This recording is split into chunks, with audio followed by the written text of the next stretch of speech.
Over the millennia of human existence, myths and legends have been an integral part of our species. It's how we pass down morals and lessons through tales of heroes and gods that shaped our civilizations. These stories are still very much a part of our lives today, with many of them still finding roots in our current religious beliefs. Many of these myths from around the world, especially ancient Greek, Norse, and Egyptian mythologies, have become a huge part of pop culture as well. These myths have been the subject of numerous films, books, comics, and video games that are still wildly popular.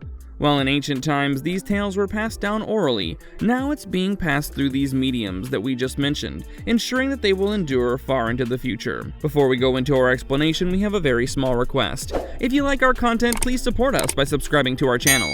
This is a small click for you, but for us it means a lot. Thank you, let's begin. I speak the name no one speaks. Typhon! Typhon! In today's marvelous video, we'll discuss a mythological monster that is said to have struck terror in the hearts of the very gods themselves. Typhon, aka Typhos Typhaon, was so fearsome a monster that the tales state that he fought Zeus himself for the supremacy of the cosmos. Most monsters that appear in the Greek myths trace their lineage back to this abomination. Some of his notable offspring, born from his union with Echidna, include Cerberus, Lernaean Hydra, Scylla, and the Nemean lion, all of whom appear in major Greek tales. This legendary creature is also the secondary antagonist of the third season of Netflix's Blood of Zeus, which is an anime that tells an original tale of a demigod named Heron, who is the son of Zeus and his adventures. Much of what we'll discuss regarding Typhon today will be drawn from this series, but we'll allude to the actual myth as well to paint a much clearer picture for you. From his origin, appearance, and powers, we'll leave no stone unturned, so that by the end of this video, not only are you better informed about the Blood of Zeus series, but also Greek mythology in general. So without wasting any more time, let's dive right into the fascinating world of Blood of Zeus, where gods and monsters still walk amongst mortals. The great serpent Python convinced the beast to wait. The birth of a monster, Typhon's origins. In the actual myths, Typhon is the progeny of Gaia and Tartarus, who's born with the aid of Aphrodite after Zeus has driven the Titans from heaven. There's another tale that adds that Gaia gave birth to him in anger, after her children the giants were killed by the gods. However, according to the 6th century BC Homeric hymn to Apollo, Typhon was actually birthed by Hera and not Gaia. Feeling scorn that Zeus had taken it upon himself to birth Athena, she prayed to Gaia, Uranus, and Cronus for a child that would grow up to be stronger than Zeus himself. As Hera completed her prayer, she struck the ground, causing her to become pregnant. She would then hand over the infant to Bane, not realizing that she had given the serpent a viper to raise.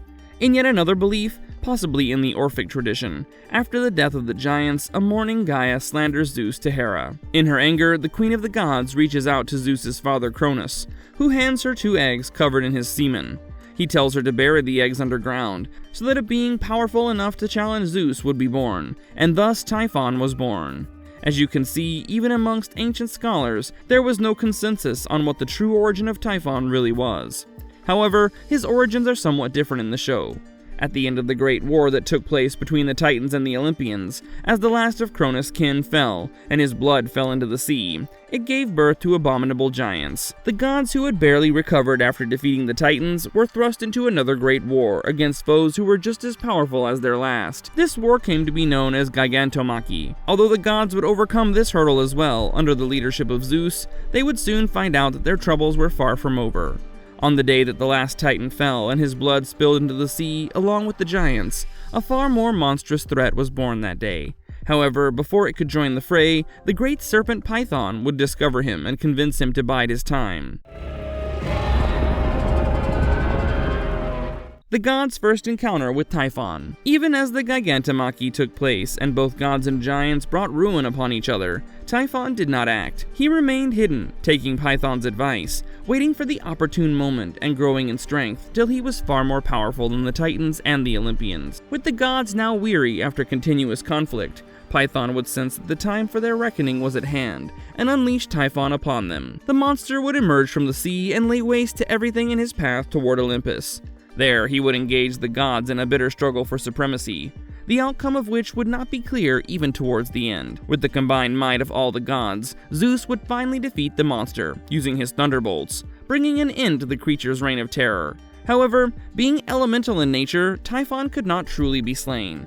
Therefore, they employed the aid of Hecate and her witchcraft to find a solution. They would imprison him within Mount Etna and seal him using a powerful artifact called the Eleusinian Stone.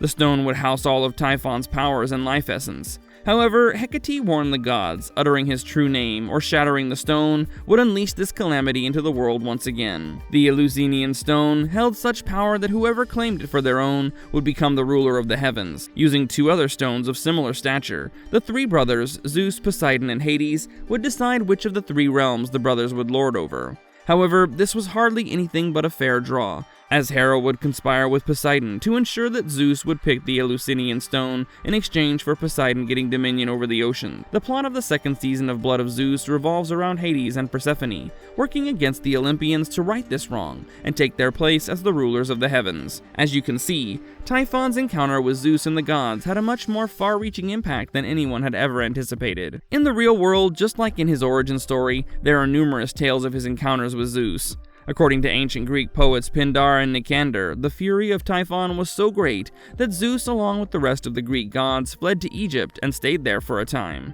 There are other tales that say it was Typhon who fled to the Caucasus, which caused the region to suffer massive damage, and then to the island of Ischia, which lies near Naples in Italy.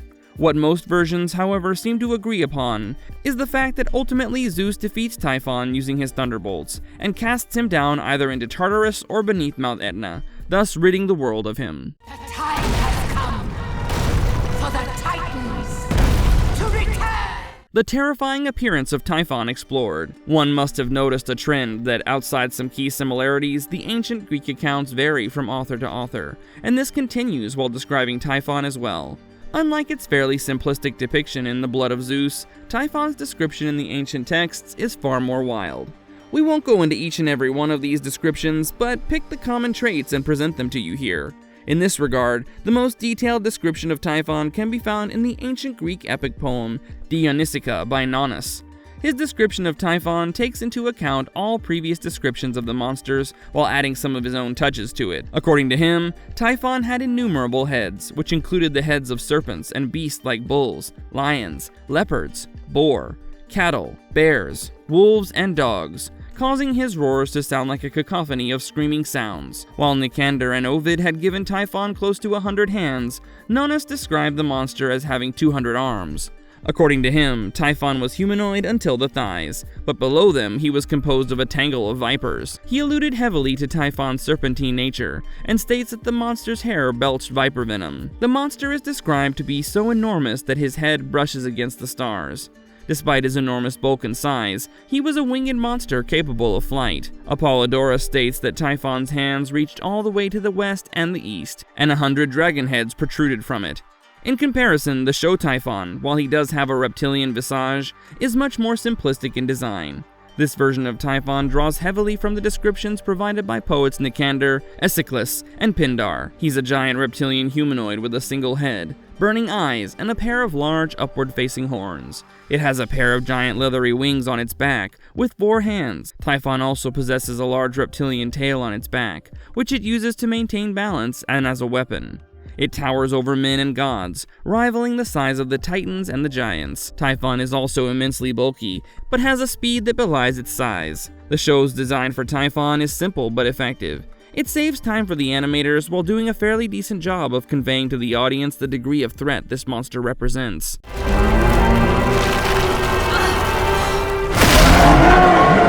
What powers does this godslayer possess? Overwhelming physical strength. Typhon's towering presence is not merely for show, as he's capable of widespread destruction by merely using his physical prowess. He's able to kill Persephone in the TV show with a single punch. To be able to kill a god in this manner speaks volumes of his power. He's also easily able to crush Hephaestus under his feet, once again killing the god instantly. Outside of this, he's able to knock about even the most powerful gods almost effortlessly. In myths, Typhon is described as hurling literal mountains at Zeus. His physical strength, as far as we know, was unmatched by both gods and mortals alike. Insane durability. The first testament to Typhon's durability has to be the fact that he fought the entire Greek pantheon and almost toppled them single-handedly. During that war, he's sure to have sustained numerous injuries, despite which he almost brought the Olympians to their knees. In the 4th episode of Blood of Zeus Season 3, when Heron and Seraphim are ambushed in the forest by the minions of Cronus who summon Typhon, we once again see the monster take some severe damage. We're finally shown the secret to his insane durability, which happens to be an enhanced healing factor. Despite being struck by lightning and impaled by the adamantium sword, Typhon is easily able to heal those wounds in next to no time at all. The only way our heroes survive is due to the timely arrival of their allies, who shield them from the monster's view, using invisibility cloaks made by Athena. In the final battle, nothing seems to faze the monster, and it takes Heron to make the ultimate sacrifice by detonating himself on the monster's head, which finally takes it down.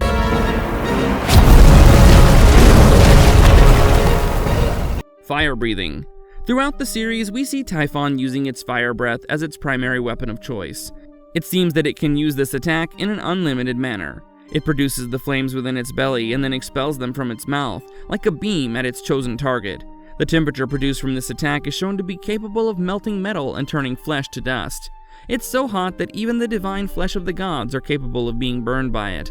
The monster usually uses this attack at mid to long range, when its claws cannot reach its targets. Normally, in the myths, Typhon is said to spew venom from its mouth, with only Aeschylus mentioning that it was capable of breathing fire. With its reptilian features, wings, and tail combined with this fire-breathing attack, Typhon is reminiscent of a dragon.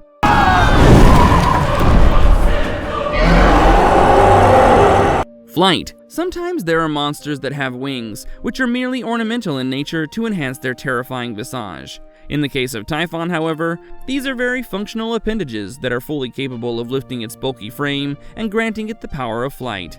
He uses this ability to gain a vantage point from which to unleash his fire breath, or reach places like Mount Olympus with ease. As if being unbelievably strong, fast, and breathing fire weren't already enough, Typhon is capable of flying as well. Talk about a true monster. Energy channeling. In the anime, Typhon is shown channeling the power of the earth through himself to gain a massive power boost. It's unclear why he's capable of doing that, at least considering his origins in the anime. If one were to take into account his mythological origins, it makes a lot more sense, as his mother Gaia is the very personification of Earth itself. It therefore would be understandable for it to be able to draw energy from its mother to empower himself.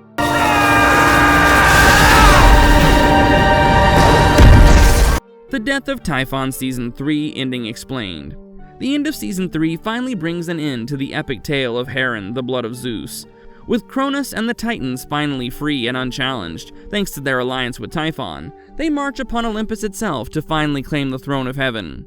Cronus makes one final offer to the Olympians to join his pantheon by taking the potion, which would result in them being reborn in his image. This offer, however, is rejected by Heron and the gods, as Hera invokes the old ways, where the outcome of a conflict is decided by champions. She offers to give up Hecate's lamp in case of their defeat, but asks Cronus to end his invasion if she and the Olympians were to triumph. Cronus agrees to the terms, despite sensing a ploy, after seeing that the Olympians would be championed by Heron and Seraphim. Cronus accepts the bait. He declares himself and Typhon as their champions, and challenges the two demigods to arrive at the Meadows of the Fallen for the fated fight.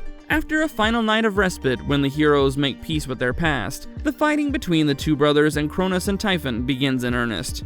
Despite putting up a valiant effort, the demigods are severely outmatched by the power of Cronus and Typhon. Even as the battle seems lost, Heron draws on his latent powers to strike a huge blow on Typhon, drawing the monster's attention to himself. Meanwhile, Seraphim combines his bident with the adamantium sword to strike a devastating blow on Cronus.